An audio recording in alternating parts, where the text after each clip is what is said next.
We ready?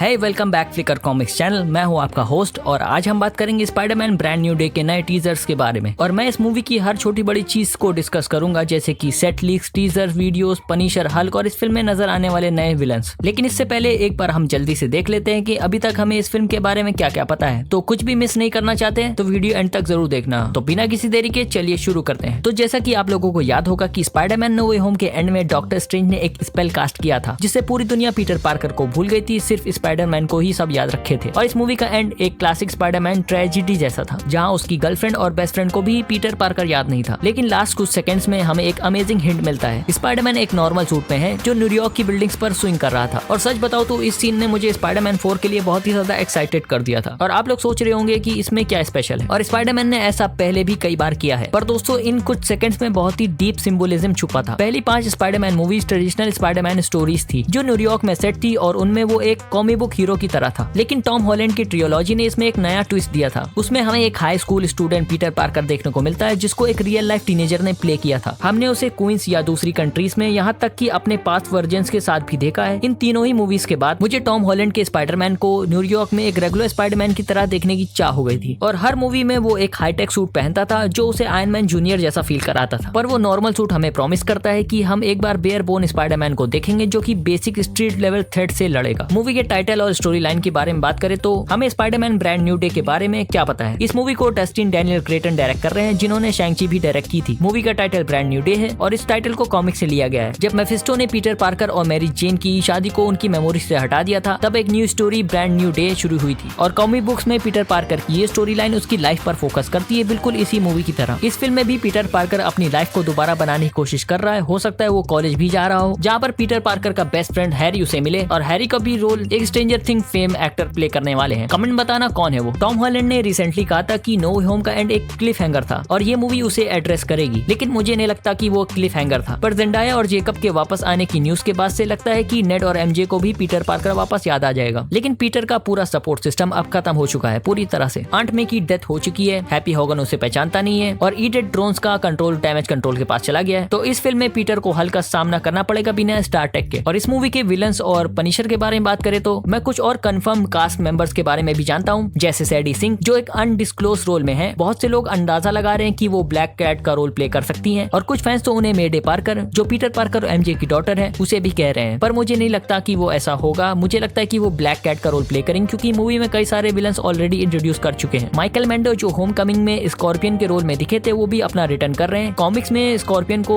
J zona Johnson higher करता है Spiderman को पकड़ने के लिए, और ये स्टोरी लाइन भी इस फिल्म में इजिली फिट हो सकती है। रिसेंट फोटोज में हमें एक टैंक पर एक डेमन सिंबल दिखाई देता है। ये मिस्टर नेगेटिव की गैंग है इनर डेमन्स, जिसका ये सिंबल है। मिस्टर नेगेटिव एक नया विलन है जिसके पास माइंड कंट्रोल की पावर है। हो सकता है कि वो न्यूयॉर्कर और शायद नेड और एमजे को भी कंट्रोल करे। और सबसे ज्यादा एक्साइटिंग न्यूज है जॉन बर्थर का पनिशर के रोल में रिटर्न। पनिशर एक एंटी हीरो जो कि क्रिमिनल्स को मार देता है। उसने डेयरडेविल के शो में मैट मर्डॉक की मोरालिटी को भी चैलेंज किया था, लेकिन लीकर डैनियल आरपीके ने कहा है कि ये फिल्म पहले की स्पाइडरमैन फिल्म से ज्यादा डार्क होगी और पनिशर को हल्क से लड़ने में मेजर अपग्रेड मिलेगा। इसका मतलब वो शायद स्टारटेक से बने हुए वेपन का यूज करेगा। अब बात करते हैं टीजर की। एक टीजर में नया सूट एक्सट्रीम क्लोजअप से दिखाया गया है, जिससे ये कंफर्म हो गया है कि एक नॉर्मल कपड़े से बना है। इस सूट में सैम रेमी की फिल्म्स की तरह रेस वेबिंग भी होगी, जो इंडिकेट करती है कि ये फिल्म प्रीवियस फिल्म से ज्यादा सिमिलर होगी। माइकल जकीनो की स्पाइडरमैन थीम भी पियानो पर बजती है, जो बताता है कि स्पाइडरमैन का कैरेक्टर भी अब सिंपल और स्ट्रिप डाउन हो चुका है। दूसरे टीजर में टॉम हॉलैंड एक साउंड स्टेज पर सूट में दिखते हैं। ये दिखाता है कि वो अब सोलो हैं। इसमें ये भी नजर आता है कि टॉम हॉलैंड अब कितने ग्रो अप लगते हैं। इस नए सूट में बड़ी बड़ी आंखें हैं, जैसे कॉमिक बुक्स में होती है, और सबसे इंपॉर्टेंट वेब शूटर सूट के बाहर है। इससे ये भी पता चलता है कि पीटर के पास अब लिमिटेड टेक है और उसे वेब फ्लूइड के लिए खुद ही पैसे कमाने पड़ेंगे। तो इसके कंक्लूजन और फ्यूचर थ्योरीज के बारे में बात करें तो दोस्तों, ये फिल्म पीटर की वर्नेबिलिटी पर फोकस करेगी। इसीलिए मुझे लगता है कि फिल्म के एंड में वेनम सिम्बियोट का इंट्रोडक्शन हो सकता है, क्योंकि कॉमिक बुक की स्टोरी लाइन में पीटर पार्कर को venom symbiote original secret Wars की इवेंट के दौरान ही मिला था। हो सकता है इस फिल्म में पीटर पार्कर को हल्क से बहुत बुरी मार पड़े और सीक्रेट वॉर्स में वो एलियन सूट ढूंढ ले, और इससे माइल्स मोरालिस का एमसीयू में आना भी पॉसिबल हो सकता है। तो आप लोग इस टीजर के बारे में क्या सोचते हैं? क्या आप इस स्ट्रीट लेवल स्पाइडरमैन फिल्म के लिए एक्साइटेड हैं? क्या आप वेनम को एमसीयू में आते हुए देखना चाहते हैं? हमें कमेंट में जरूर बताना। और आपको अगर वीडियो पसंद आई है तो प्लीज लाइक, सब्सक्राइब। और मैं हूँ आपका होस्ट और आप देख रहे हैं फ्लिकर कॉमिक्स। Thank you.